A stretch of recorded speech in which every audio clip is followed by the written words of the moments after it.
असल हकीकत ये है कि इनकी हैसियत कोई नहीं है, ये पपेट्स हैं सारे। किसी मुज़ाकराती अमल में चार्टर ऑफ डिमांड में इजाफा नहीं हुआ। जिस वक्त गवर्नमेंट को आपने गिराना होता है तो ये 12 उम्मीदवार सबसे पहले आते हैं और उसके बाद 53 में से बाकी लोग बचते हैं, वो भी कोई फरिश्ते नहीं है। फिर वो भी अपनी हाजिरी लगाते हैं और एक बनी बनाई गवर्नमेंट को जो है दोबारा डीरेल कर दिया जाता है। एक्शन कमेटी का बयानिया इंडिया के खिलाफ पहले भी था, अब भी है, वो हमारा अजली दुश्मन है। हम किसी भी सूरत कश्मीर के ऊपर जो जुल्म उस इंडिया ने किया, हम उसको कोई मार्जिन नहीं देंगे। ये तहरीक गैर सियासी, गैर नजरियाती, बगैर किसी मुल्क को बुरा भला कहे, बगैर किसी अदारे को बुरा भला कहे, सिर्फ और सिर्फ बुनियादी हकूक की तहरीक है। जम्मू कश्मीर ज्वाइंट अवामी एक्शन कमेटी का किसी ऐसे डॉक्यूमेंट से, किसी ऐसी तंजीम से, किसी ऐसे शख्स से कोई लेना देना नहीं। पहली क़यादत अगर अरेस्ट होगी तो दूसरी क़यादत मौजूद है, दूसरी अरेस्ट होगी तो तीसरी क़यादत मौजूद है। हमने हर चीज का हमने भी प्रॉपर इंतजाम करके रखा है। अल्हम्दुलिल्लाह अवाम हमारे साथ है, एक मैंडेट हमारे पास है। इंशाअल्लाह हमें उम्मीद है कि हम कामयाब होंगे।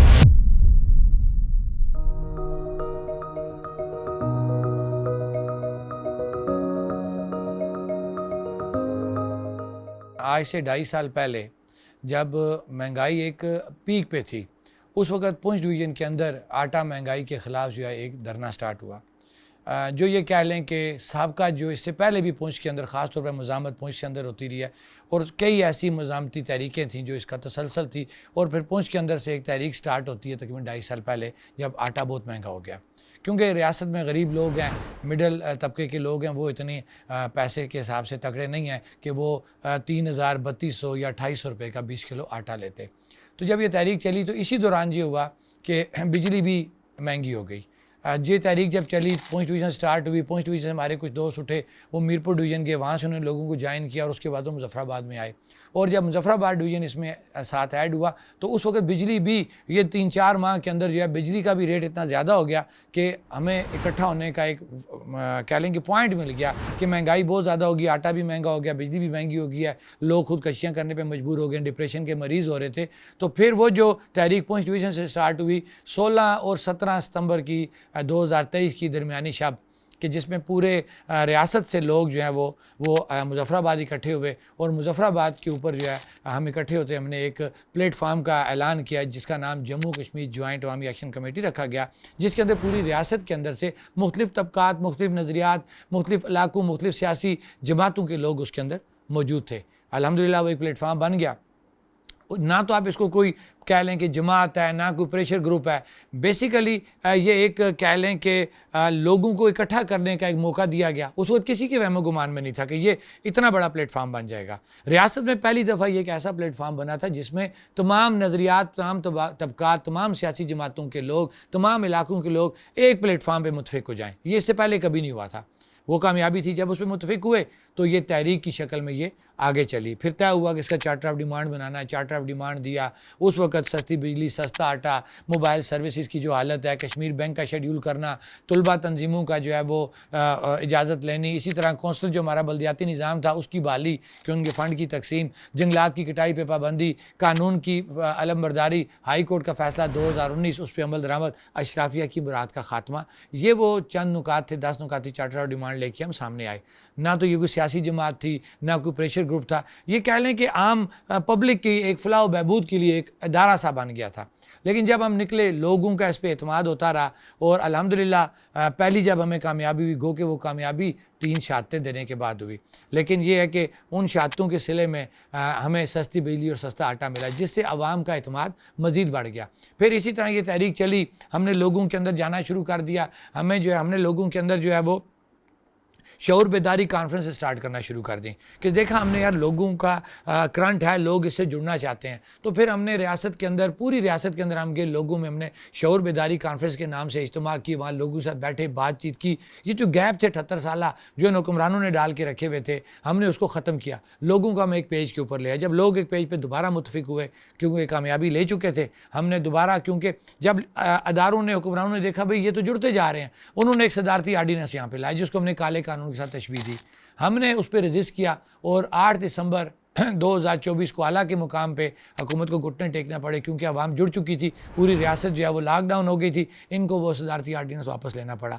और उसके अलावा जो हमारे 1-2 और मामला थे वो फौरी तौर पे वो हल हुए, आवाम का एतमाद मज़ीद बढ़ा।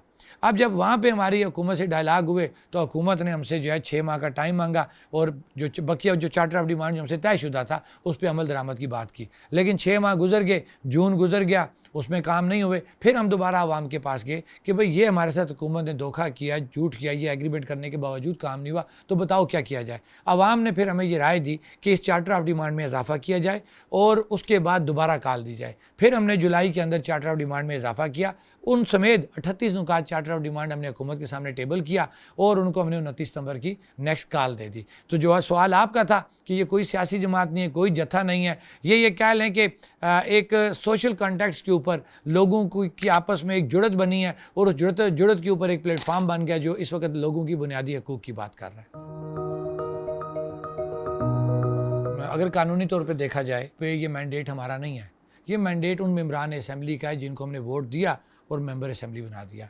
अब माजरत के साथ यहाँ की जो असम्बली है उसको हम कहते हैं मेंबर, उसका जो मेंबर होता है उसको हम कहते हैं MLA, member of legislative assembly, कि उसका काम है कि जब वो आवाम से वोट लेके आता है वो कानून साजी करे आवाम की फलाह बहबूद के लिए। ये हमारा डोमेन नहीं है, हमारा मैंडेट नहीं है। हमने अपना एतमाद उस मेंबर असम्बली को दे दिया और उसको कहा कि तुम जाओ अवामी फलाह बहबूद के मुतलका जो कानून साजी हो तुम असम्बली में जाके करो। हुआ क्या कि बजाय इसकी कि वो कानून साजी करते, वो पैसे के पीछे लग गए। उन्होंने बल्दियाती फ़ंड्स खाना शुरू कर दिए, उन्होंने 2 नंबर स्कीमें खाना शुरू कर दी, उन्होंने 2 नंबर भर्तियाँ करना शुरू कर दी। अब जब ये रियासत के अंदर अनबैलेंस हुआ कि गरीब गरीब तर होता जा रहा है, अमीर अमीर तर होता जा रहा है, तो लोगों ने इसके ऊपर बात करना शुरू की। क्योंकि हमारा मैंडेट नहीं था, लेकिन ऑलरेडी जम्मू कश्मीर जॉइंट वाम एक्शन कमेटी तहरीक लेके चल रही थी, वो उसकी बुनियादी यही बनी थी कि कानून की जो आम गरीब के साथ नाइंसाफ़ी हो रही थी, कानून की अमलदारी नहीं थी, एहतसाब का अमल नहीं था, जिस वजह से लोग जो हैं वो इन हुक्मरानों से मुतनफ़र हुए कि जिनके पास मैंडेट था। अब आप देखें कि जब ऐसी बात, यूरोप में भी यही सिस्टम है, तरक्की याफ्ता जो मुल्क होते हैं वहाँ पे भी लोग अदम एतमाद करते हैं अपने उन हुक्मरानों के ख़िलाफ़, उन अदारों के ख़िलाफ़। वहाँ क्या होता है, एक महज़ब माशरा होता है कि वहाँ पे वो जो प्रोटेस्ट करने वाला होता है वो प्ले कार्ड लेके इस रोड की एक साइड पे खड़ा होता है, उसकी बात सुनी जाती है। जब वहाँ पे वो बात नहीं होती तो उन तरक्की याफ्ता मुल्कों के अंदर भी आग जलाओ गिराव हुआ है, कत्ल हुए हैं, लोग मर गए हैं, गोलियाँ चली हैं। ये ऐसी बात नहीं है कि ये यहाँ पे आके फार्मूला फिक्स करते हैं कि इनका मैंडेट नहीं है। बिल्कुल मैंडेट नहीं है, लेकिन मैंडेट तब बना कि जब आपने अवाम को इसका एतमाद जो है वो ले के रातों रात एक शख्स को उस एतमाद को बेचा और एक शख्स को वज़ीर-ए-आज़म बनाया, अदम एतमाद पैदा किया और लोग जो हैं वो अदम तहफ़्फ़ुज़ का शिकार हुए। तो लोगों ने अपनी जुड़त पैदा की और जुड़त पैदा करते हुए एक्शन कमेटी के प्लेटफार्म से सड़कों पे आ गए। जब आप एक काम नहीं करेंगे तो अवाम बजाय खुदकशी करने के, तो अवाम ने खुद वो काम जो है वो सहूलत लेने की कोशिश की, जो सहूलत हमें इन हुक्मरानों के ज़रिए मिलनी चाहिए थी। हम 6 से 7 माह मुज़ाकरात करते रहे 16 रुकनी कमेटी के साथ। बाहर निकलते थे तो वो एडमिट करते थे कि एक्शन कमेटी के मुतालबात जायज़ हैं, तस्लीम करते थे। और होता क्या था कि तय हुआ था जी कि आप इसके मिनट्स ऑफ मीटिंग हमें देंगे और वो साइन शुदा मिनट्स ऑफ मीटिंग मिलेंगे। मीटिंग हो गई, जो मीटिंग होती थी एडमिट किया जाता था, बाहर निकलते थे, प्रेस ब्रीफिंग होती थी, वो भी सबूत मौजूद है कि जी बिल्कुल ओके हम एक पेज पे हैं। लेकिन बाद में क्या जवाब मिलता था जनाब कि ऊपर वाले हमारी बात नहीं मान रहे। ये टोटली झूठ बोलते हैं। असल हकीकत ये है कि इनकी हैसियत कोई नहीं है, हैसियत किसी और की है जो इस निज़ाम को चला रहा है। ये पपेट्स हैं सारे, मैंने हल्फन ये बात की है, ये टोटली झूठ है। हमने तो चार्टर ऑफ डिमांड में इजाफा कब किया? 8 दिसंबर जब आपने सदारती आर्डीनेंस लाया दोबारा, उस वक्त तो हमारे वही 10 नुकाती चार्टर ऑफ डिमांड था, उसको पूरा करने के लिए आपने 6 माह का टाइम मांगा। वो नोटिफिकेशन हमारे पास मौजूद है, वो हमारा जो एग्रीमेंट हुआ और उसमें लिखा हुआ है कि आप इजाफा नहीं करेंगे, हम 6 माह के अंदर इसको पूरा करेंगे। आप बताएं कि 3 शहादतों से लेके हम आगे अगले साल पे आगे 1.5 पौने 2 साल का अरसा हो गया, आपके वो 10 नुकात जो पूरे नहीं हुए, तो क्या उसके बाद हम फिर भी चुप रहते? हमने इनको ये बात कही थी कि अब अवाम आप पे जो यकीन नहीं करती, जो बात ये कह रहे हैं कि इजाफा होता है। इजाफा कब हुआ? जाके 1.5 साल के बाद। किसी मुज़ाकराती अमल में चार्टर ऑफ डिमांड में इजाफा नहीं हुआ। ये भी हल्फन बात कह रहा हूँ, जहाँ पे बैठे जिस कमेटी मेंबर को बिठाना चाहते हैं मैं उसके सामने बैठ के आप पब्लिक को बिठा के सवाल करना चाहता हूँ कि हमने उस वक्त तक इजाफा नहीं किया जब 8 दिसंबर को उन्होंने 6 माह का टाइम मांगा। वो टाइम पूरा, क्योंकि उसमें लिखा हुआ था कि आप इजाफा नहीं करेंगे। हमने कहा बिल्कुल हम 6 माह के लिए पाबंद हैं, 8 दिसंबर से 8 जून तक। हमने इजाफा किया 8 जून के बाद, जब हमने देखा भाई ये बात तो मान रही नहीं है, हमने एक लड़ाई लड़नी, हमने सड़कों पे आना है, तो लोगों की राय लेने के बाद हमने चार्टर ऑफ डिमांड में इजाफा किया और इनको अलल ऐलान इनको बता के किया कि अगर आप 6 माह में ये चीज़ें पूरी नहीं करेंगे हम चार्टर ऑफ डिमांड में इजाफा करेंगे। आपको याद होगा कि रावलाकोट के मुकाम पे बड़ी शख्सियात से मुज़ाकरात हुए, उन्होंने टोटली इनकार कर दिया, हंसते रहे आगे से, ये इस दुनिया में ये रेट्स आपको नहीं मिल सकते। हमने कहा ठीक है, नहीं मिलते, हम जा रहे हैं। हम वहाँ से निकल आए रात के देर से हम रावलाकोट से हमारा लॉन्ग मार्च स्टार्ट हुआ। हम दीरकोट पहुँचे तो इन्होंने मामलात मान लिए। हमारा एक SOP तय हो गया था कि मुज़ाकरात हमारे कामयाब हों या ना हो, हम राड़ा के मुकाम पे आएंगे, वहाँ पे इकट्ठे होंगे, लाइन अप होंगे, उसके बाद हम यहाँ से आगे निकलेंगे। हमारा ट्रैक तय हो गया था कि हम एग्रो टेक्निकल कॉलेज ईदगाह जाएंगे, वहाँ गाड़ियाँ पार्क करेंगे, अगर नहीं पूरे होते मुतालबात वहाँ से रैली लेके हम असम्बली की आगे धरना देंगे। हमने कोई गहराव की बात नहीं की थी, हमने धरने की बात की थी, पुरअमन धरना देंगे। अगर हमारी कोई ऐसी बात होती तो जुमला डिफरेंट होता, फिर गहराव की बात होती, हमने असम्बली के आगे धरने की बात की थी। दोनों सूरतों में हमने लाइन अप होना था। अब देखिए वहाँ पे भी ब्लंडर किसने किया कि आप दीरकोट हम बैठे हुए हैं, आपने पूरी नेट सर्विस बंद कर दी। जब फंसे आपने 3 नोटिफिकेशन हमें कहा जी कि 3 नोटिफिकेशन हमने आपके कर दिए। अब जब हम पहुँचे हैं कोहाला से आगे 2 नोटिफिकेशन सामने आई। जारी बात है, हम एक माब लेके चल रहे थे तो माब हमसे पूछ रहा था क्या हुआ, हमने कहा जी आपकी चीज़ें मान ली गई हैं, नेट बंद है, हम बताएं किसको। बहरहाल फिर भी हमने उस वक्त राजा अमजद अली खान साहब जो मुजफ्फराबाद में थे उनको इनसे थ्रू कराया, नोटिफिकेशन इनको मिले। उस वक्त भी 2 नोटिफिकेशन हमें मिले, आटे का और बिजली का। अशराफिया की मराद का नोटिफिकेशन जारी नहीं हुआ। हम पब्लिक को ये कह चुके थे कि 3 नोटिफिकेशन जारी हुए, ये 3 नोटिफिकेशन हमें मिलेंगे तो हम इस कॉल को ऑफ करेंगे।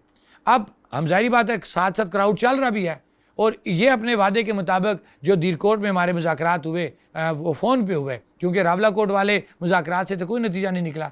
अब ये पाबंद थे हमें फौरी तौर पे वो 3 डॉक्यूमेंट्स देने के, वो इनकी ज़िम्मेदारी थी, हम ज़ुबानी तो इन पर कोई यकीन नहीं कर सकते थे। अब जब इन्होंने वो नहीं दिए, फिर इन्होंने जब एक पुरअमन, उस वक्त तक तो पुरअमन था ना सर, मुझे बात बताएं कि हम दीरकोट खड़े हैं, दीरकोट तक तो कोई अफरा तफरी नहीं थी, कोई तोड़ फोड़ नहीं थी, तो इन्होंने वो रेंजर को बाहर से क्यों बुलाया? ज़ाहिरी बात है रियासत की पुलिस मौजूद थी, एक माब आ रहा है और आपसे उसका तय भी हुआ है कि SOP तय हो गई हुई है कि अगर मुज़ाकरात पूरे नहीं भी होंगे फिर भी वो एग्रो टेक्निकल ग्राउंड में जाएंगे, वहाँ पे गाड़ियाँ पार्क करेंगे, वहाँ से वो जुलूस की शक्ल में आएंगे, असम्बली के आगे बैठ जाएंगे कि अगर नहीं भी होंगे पूरे मुज़ाकरात, मामलात जब होंगे तब भी हम ये काम करेंगे। तो इन्होंने एडवांस रेंजर्स क्यों बुलाई? अब जब ये चीज़ आई, और उससे पहले इन्होंने क्या किया हुआ था, अगर आपको याद हो, इन्होंने वीडियो क्लिप चलाए थे। हमने देखा रियासत में पहली दफ़ा ये मामलात हुए कि जनाब पुलिस आ रही है जी, उसकी शूटिंग हो रही है, पुलिस आवाम को मार रही है, शेलिंग कर रही है। इन्होंने एक रियासत के अंदर एक अनरेस्ट पैदा कर दिया था, एक खौफ डाला हुआ था कि जनाब बाहर से पुलिस आ रही है, FCPC के नोटिफिकेशन जारी हुए थे। इन्होंने खुद एक टेंस माहौल बना दिया था, और उस टेंस माहौल के अंदर जब आपने बाहर से फोर्सेस लाई, लोग भी एग्रेसिव हो गए और वो हादसा हो गया। हम तो एक डिसिप्लिन उसमें चल रहे थे कि मामलात पूरे हों या ना हो। हमने एक इनसे प्रोटोकॉल के मुताबिक तय कर लिया था रूट कि हम वहाँ से आएंगे, नलूची पुल से होते बाईपास रोड से, किले वाली रोड से हमने ईदगाह जाना है। तो जब अभी हमें तो आपने 3 नोटिफिकेशन पूरे करके नहीं दिए, हमने आना था, दोनों सूरतों में हमने लाइन अप होना था और हमने वहाँ पे जाना था। उससे पहले आपको क्या ज़रूरत थी कि आपने फोर्सेस लाई और पूरी रियासत को अनरेस्ट पे ले गई? अब आप देख लें हुक्मरानों के इज्तिमात और एक्शन कमेटी के इज्तिमात, अगर आप किसी में बैठे हों, देखा हो तो आपको फ़र्क नज़र आएगा। हमारी पहली बात है, हमारे तो अखराजात ही नहीं है, लेकिन फिर भी अखराजात होते हैं, गाड़ी पानी से नहीं चलती, दुरुस्त बात है। अब अखराजात पे हम आएंगे कि हम जहाँ कहीं पे जाते हैं, हमने एक SOP बनाई हुई है कि हम दरी जहाँ पे पड़ी होगी हम दरी पे नीचे बैठेंगे, दरी नहीं हम घास पे बैठेंगे। और आपको हमारे कई ऐसे प्रोग्राम नजर आएंगे जहाँ पे दरी भी नहीं है, हम घास पे बैठे हुए। उसके बाद हमारा कोई स्टेज नहीं लगता, कोई डाइस आपको मिल गया डाइस लगा लो, डाइस नहीं है तो वहीं पे बंदा खड़ा होके वो माइक पकड़ के बात कर लेता है। माइक भी नहीं है, ऐसे इवेंट भी मैं आपको बताऊंगा जो बगैर माइक के हमने किए, ये तो इवेंट का खर्चा हो गया।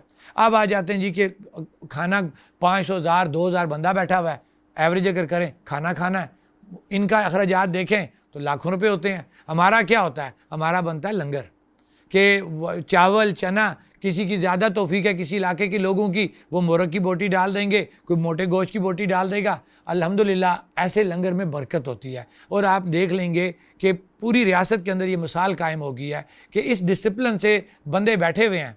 वही लोग होते हैं ना जो सियासी जलसों में होते हैं, और आपने वीडियोज़ देखी हैं कि खाने के ऊपर टूट पड़ते हैं, वही लोग हमारे जलसों में बैठते हैं। क्या मजाल है कि किसी ने खींचा तानी की हो, ये अल्लाह की तरफ से कुछ मदद है। जहाँ तक पैसों की आपने बात की, मैंने आपको अखराजात बता दिए कि पहली बात है कितने कोई बड़े हमारे अखराजात नहीं हैं। हाँ, अब गाड़ियों की मोबिलाइजेशन है, कहीं हमने रहना है, अल्हम्दुलिल्लाह पहली बात यह है कि अगर कहीं रुकना पड़ जाए तो हम आपस में लोग अपने घरों में एक दूसरे को रख लेते हैं। किसी होटल पे चले जाएं तो हमसे पहली बात है वो लेते नहीं हैं पैसे, ना हो तो बिल्कुल माइनर से हमसे वो किराया ले लेते हैं। अब गाड़ी के पेट्रोल की बात आ गई, गाड़ियाँ हमारे दोस्तों की हैं।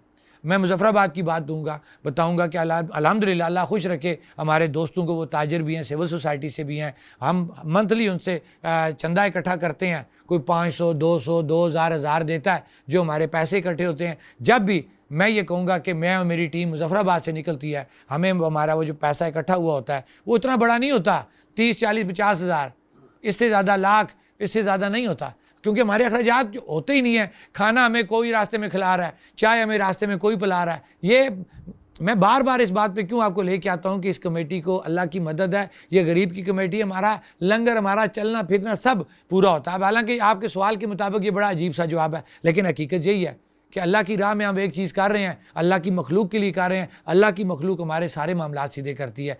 पैसों की बात हुई, मैंने उसका भी इकरार किया कि हमारे दोस्त अहबाब जो हमारे इलाकों में मौजूद हैं वो हमें सपोर्ट करते हैं, हम गाड़ी में पेट्रोल डीजल डाल के हम मूवमेंट करते हैं। अब 2.5 साल हो गए, 2.5 साल में आज तक ये साबित नहीं कर सके। अब हाँ, मैं ये कहूँगा मेरे 2 भाई बैरून मुल्क हैं, मुझे कभी ज़रूरत पड़ती है, मैं तो ओपन मैंने ये चैलेंज किया कि यार मुझे ज़रूरत पड़ती है, मैं भाई को फ़ोन करता हूँ, मुझे पैसे आ जाते हैं, जाके चेक करो ना, मेरा भाई वहाँ पे लीगल है इलीगल है। बाहर तो ऐसी छूट नहीं है, बाहर तो आपको अपनी मनी ट्रेल पूरी बतानी पड़ती है कि आपने ये ट्रांजैक्शन किया पाकिस्तान में, इसका बताएं किस टैक्स के अगेंस्ट आपके पास ये पैसा आया है। तो इनके पास कौन सी ऐसी वो चीज़ है नहीं कि ये दुनिया में किसी भी जगह से मनी ट्रेल चेक नहीं कर सकते। हाँ, अल्हम्दुलिल्लाह ऐसी बात कोई नहीं है। फिर ये बात भी कहूँगा कि जिस तरह मैंने यहाँ के दोस्तों की बात की, इसी तरह यहाँ के दोस्त जो वहाँ पे रोज़गार के सिलसिले में बैठे हुए हैं, कोई 10,000, 20,000, 30,000 भेज दे, वो पैसे वो भेजेगा, उसने भेजे होंगे पूरी रियासत के अंदर। लेकिन ये जो इल्ज़ाम लगाना कि जनाब रा फंडेड हैं, पता नहीं कितने पैसे आ गए हैं, आज 2.5 साल हो गए, अभी तक तो इनको कोई रा फंडेड बंदा नहीं मिला। 3 नोटिफिकेशन जारी हुए 2024 में, मई 2024 में, 13 मई की डेट है उसके ऊपर। और अभी तक अशराफिया की मुराद को किसी ने प्रोसेस में नहीं डाला। होता ना एक उसके बाद काम ही नहीं उसके ऊपर हुआ। वजह क्या थी? उसके अंदर इनके असल मसाइल थे।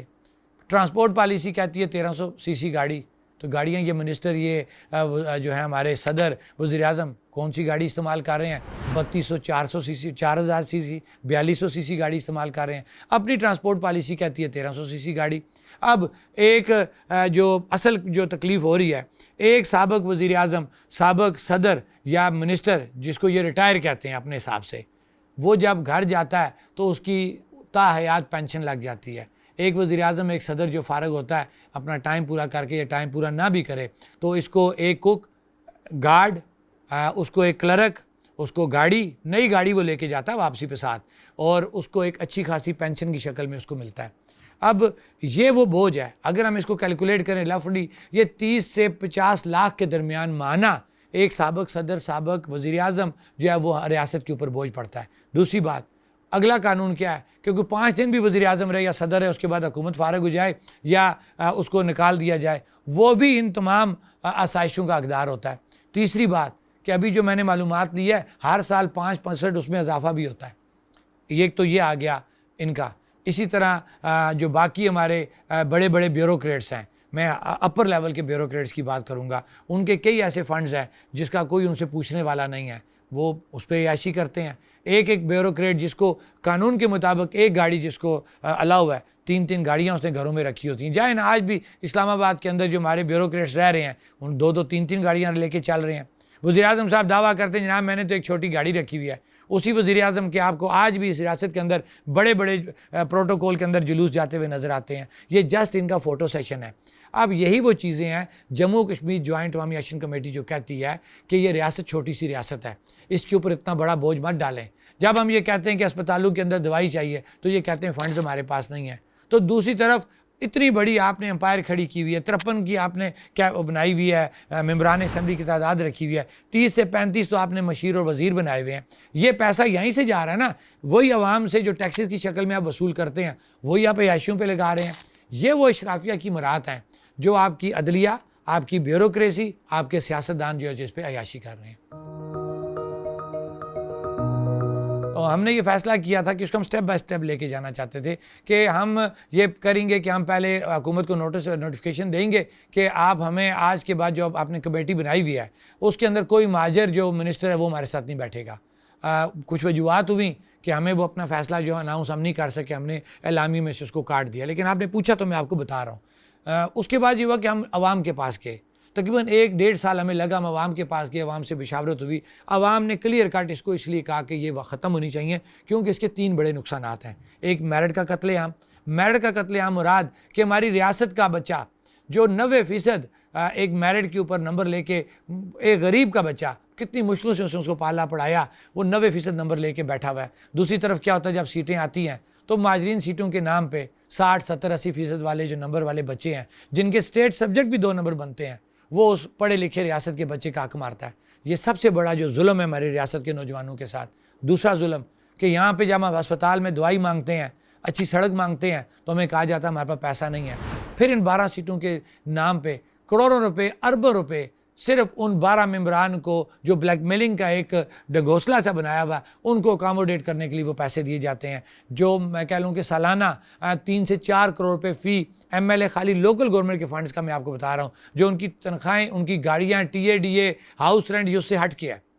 तो ये वो नाइंसाफ़ी है। ये एक MLA जो है, जो हमारा मेंबर असेंबली जो पाकिस्तान मुकीम पाकिस्तान माजरीन का है, वो एक तरतीब से जो है वो तकरीबन पिंडी की अगर बात करें तो एक शेर के बच्चे ने इतनी वहाँ पे पंपिंग शो की हुई है कागज़ों के अंदर कि पिंडी का पानी ख़त्म हो जाना चाहिए। एक शेर के बच्चे ने इतनी गलियों में टाइलें लगाई हुई हैं 2 नंबर स्कीमों के नाम पे कि मैं कहता हूँ कि वो जो हमारी वैली का वो हल्का है वो तो लश हो जाना चाहिए। लेकिन ना तो हमें किसी जगह पे पंप नज़र आए पानी के, ना तो हमें किसी जगह गलियाँ बलती भी नज़र आई, ना ही कोई इफ्तिताई नेम प्लेट वहाँ पे नज़र आई। होती किस तरह, क्योंकि 2 नंबर स्कीमें हैं, वो पैसा दिया ही इसीलिए जाता कि इन लोगों को अकामोडेट किया जाए, आपका जो एक गवर्नमेंट का निज़ाम है उसके अंदर ये मुदाखलत ना करें। ये आ गया दूसरा इसका नुकसान। तीसरा नुकसान ये है कि जिस वक्त गवर्नमेंट को आपने गिराना होता है तो ये 12 उम्मीदवार सबसे पहले आते हैं और उसके बाद 53 में से बाकी लोग बचते हैं, वो भी कोई फरिश्ते नहीं है, फिर वो भी अपनी हाजिरी लगाते हैं और एक बनी बनाई गवर्नमेंट को जो है दोबारा डीरेल कर दिया जाता है, जो अवाम का तीसरा बड़ा नुकसान है।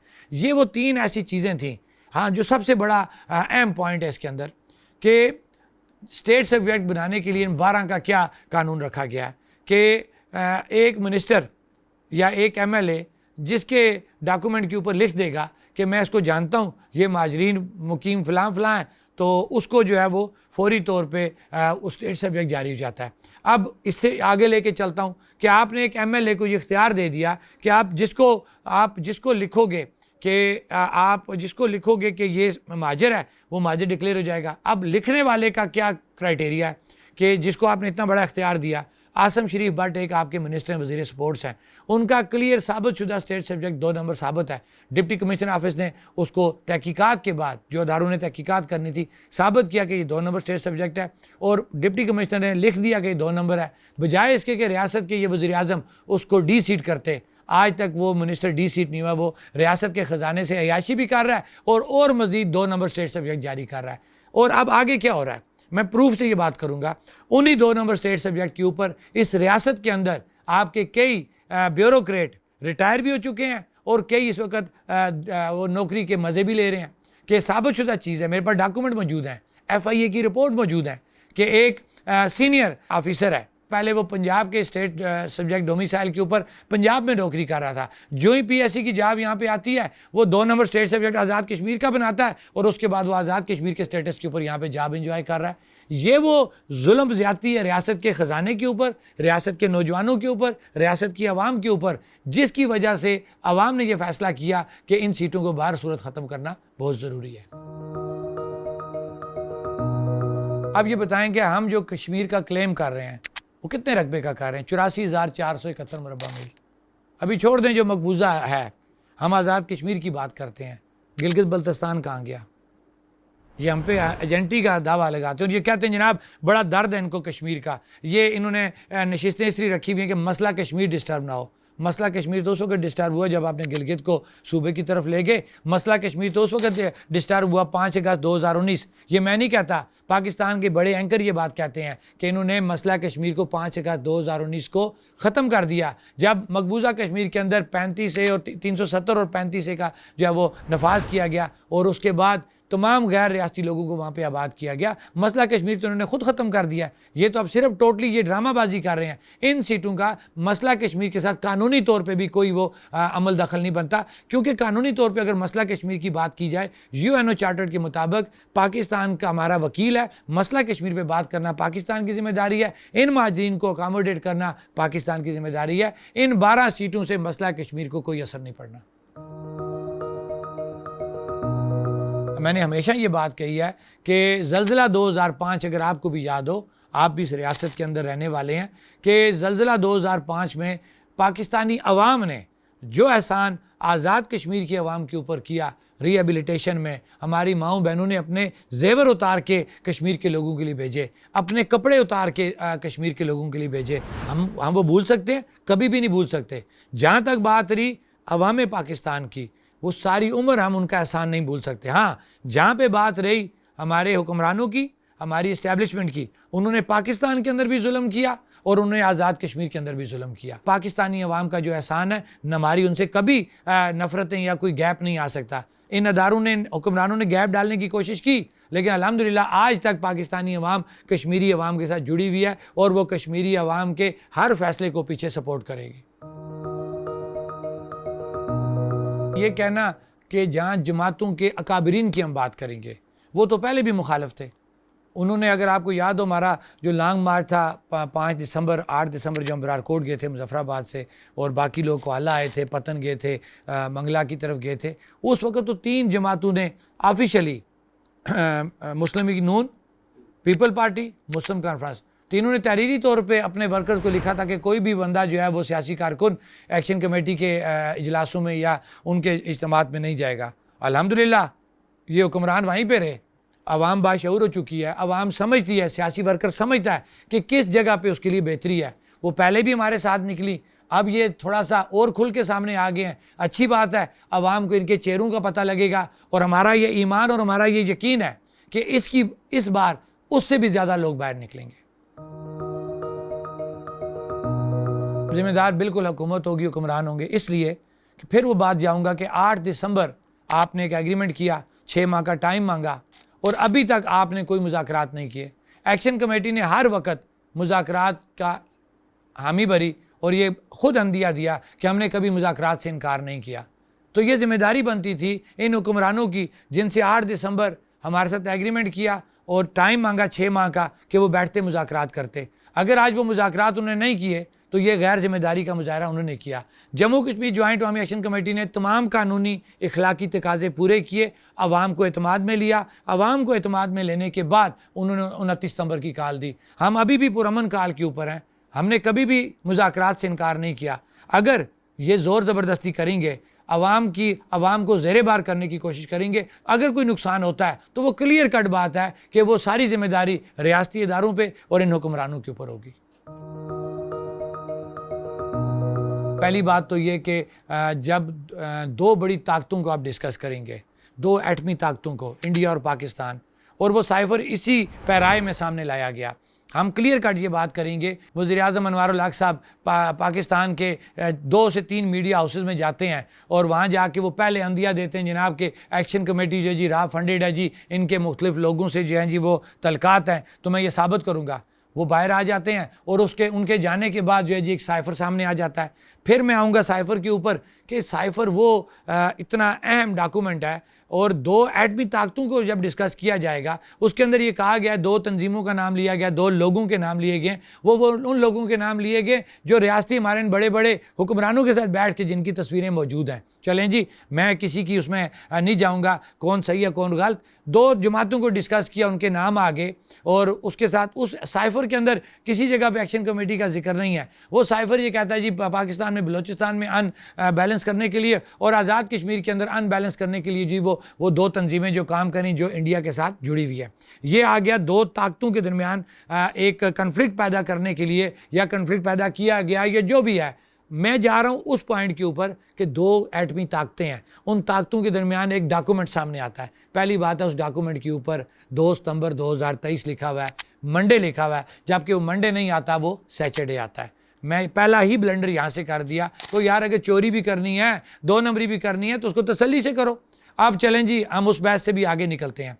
ये क्योंकि पूरा प्लान करके वज़ीर-ए-आज़म अनवारुल हक ने दिया अपने इक़्तिदार को तूल देने के लिए, जम्मू कश्मीर जॉइंट अवामी एक्शन कमेटी को दबाने के लिए, उसके बयानिए को दबाने के लिए कि जो अवाम का बयानिया है, बुनियादी हकूक़ का बयानिया है। अब जब उसको लेके ये आगे चले तो दूसरे दिन जो है आज, क्योंकि अब तो अगला दिन आ गया है, आज जो है वो क्या कहते हैं, आल पार्टीज़ बुलाते हैं, आल पार्टीज़ का बयानिया जारी होता है। उस बयानिए के अंदर अब वो ला के जोड़ते हैं एक्शन कमेटी के साथ कि जनाब जत्थे हम उनको किसी भी सूरत इंडिया का बयानिया जो प्रमोट नहीं करने देंगे। तो मैं जनाब वज़ीर-ए-आज़म अनवारुल हक आपसे और आल पार्टी से पूछता हूँ कि वो जो जेनेवा के नाम का एक डॉक्यूमेंट सामने आपने लाया साइफर के नाम पे, उसके अंदर जिन तंजीमों का नाम था, जिन लोगों का नाम था, उसका तो जिक्र आपके बयानी में कहीं नहीं है। आपके एलामिया में उनका जिक्र होना चाहिए ना। आपने पूरी एक तमीद बांधी है, एक पूरी आपने ड्रामा सीरियल बना दी जिसकी पहली किस्त रात को चैनल के थ्रू चल गई, चंद चैनल। साइफर एक बहुत बड़ी चीज़ होती है। इससे पहले भी साइफर आए, पूरे पाकिस्तान के मीडिया हाउसेज में आग लग गई थी उस साइफर से। ये एक ऐसा साइफर है कि चंद मीडिया हाउसेज को पता है, और सुबह जो है जी उसके बाद आल पार्टीज़ आ जाती है, आल पार्टीज़ बयानियाँ जारी करती है, जिस वजह से वो साइफर पॉपुलर होता है। उन तंजीमों का जिक्र ही नहीं है, उन लोगों का जिक्र ही नहीं है। एक्शन कमेटी के जत्थे को जो उसमें जिक्र आ जाता है और बयानिया आ जाता है जी हम किसी भी सूरत इंडिया का जो है वो बयानिया वो हम आज़ाद कश्मीर के अंदर एक्शन कमेटी के थ्रू जो है वो नहीं जाने देंगे। एक्शन कमेटी का बयानिया इंडिया के ख़िलाफ़ पहले भी था, अब भी है, वो हमारा अज़ली दुश्मन है। हम किसी भी सूरत कश्मीर के ऊपर जो जुल्म उस इंडिया ने किया, हम उसको कोई मार्जिन नहीं देंगे। ये मामला हमारी बुनियादी हकूक़ का है, ये तहरीक हमारी बुनियादी हकूक़ की है। इसकी एक SOP है कि इस तहरीक के अंदर ये तहरीक गैर सियासी, गैर नज़रियाती, बगैर किसी मुल्क को बुरा भला कहे, बगैर किसी अदारे को बुरा भला कहे, सिर्फ़ और सिर्फ बुनियादी हकूक़ की तहरीक है। तो हम अपने बुनियादी हकूक़ पे स्टैंड कर रहे हैं और हम अदारों से, ख़ास तौर पे वज़ीर-ए-आज़म Pakistan, chief of army staff, DGISI से मुतालबा करते हैं कि फिलफौर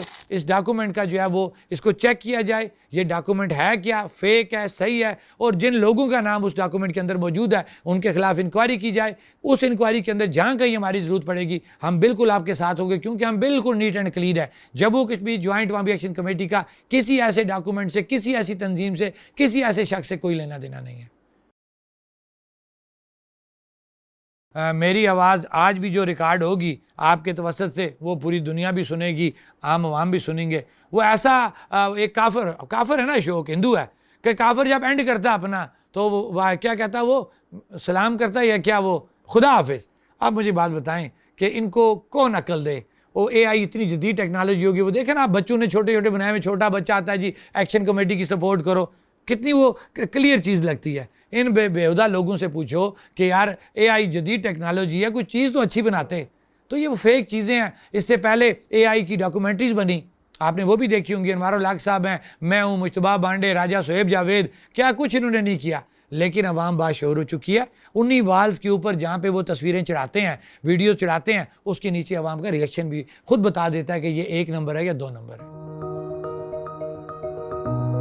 क्लियर कट बात है, हर जगह हर दफ़ा हम ये बात कह चुके हैं। जम्मू कश्मीर जॉइंट अवामी एक्शन कमेटी के ऊपर लोगों का एक एतमाद है।